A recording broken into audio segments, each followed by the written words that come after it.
آج ہمارے ایمان کی کمزوری ہے، موت کا خوف ہے. غزہ کے حالات دیکھ لیں، بار بار بیان کر کے خدا کی قسم ہمارا دل ہوتا ہے. جو لوگ سوشل میڈیا استعمال کرتے ہیں کہ وہاں پر کیا حالات ہیں. 60,000 سے زیادہ مسلمان شہید ہو چکے ہیں، 60,000 سے زیادہ مسلمان. اور دیکھتے ہی دیکھتے پتہ نہیں ان کی تعداد اور کتنی بڑھ جائے گی. انتہائی خطرناک صورتحال ہے وہاں پر اس ٹائم. جو بچے ہیں ان کو شہید کیا جا رہا ہے. بھوک کی وجہ سے بچوں کی جو حالت ہے نا، آپ کبھی وہ تصاویر دیکھیے گا. بھوک کی وجہ سے کہ ان کی ہڈیاں ظاہر ہو چکی ہیں، ان کی آنکھیں اندر کو دھس چکی ہے. کتنے ہزار بچے صرف بھوک کی وجہ سے شہید ہو چکے ہیں اور مزید بھی شہید ہو رہے ہیں. ایک بچہ 11 کلومیٹر سفر کر کے، 10-12 سال کا بچہ تھا، 11 کلومیٹر سفر کر کے امداد لینے کے لیے گیا. اس کو پتا چلا کہ کسی جگہ کھانا تقسیم ہو رہا ہے.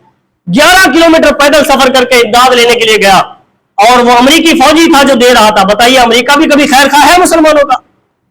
ہاں جی، وہ امداد تقسیم کر رہا تھا. اس بچے کو میں نے ایک تھیلا دیا، جب وہ واپس جانے لگا تو اس کو گولی مار دی. ایک تھیلا آٹے کا دیا. یہ تو مذاق اڑایا جا رہا ہے. جس طرح کوئی گیم کھیلتا ہے کمپیوٹر گیم، اور ان گیم میں جس طرح مارا جاتا ہے نا، گیم کے اندر جس طرح مارا جاتا ہے، گولیاں چلائی جاتی ہیں، اسی طرح وہاں پر حقیقت میں بندوں کو مارا جا رہا ہے. اتنا بھی جناب والا کسی کے اندر غیرت نہیں ہے. یہ کیا ہے؟ یہ ہمارے ایمان کی کمزوری ہے. موت کا خوف ہے خدا کی قسم حکمرانوں کو کہ ہم مر جائیں گے تو پتہ نہیں کیا ہوگا، اور وہ ہزاروں کی تعداد میں مر رہے ہیں، کسی کو احساس تک نہیں ہے. یہ ہمارے ایمان کی کمزوری کی علامت ہے.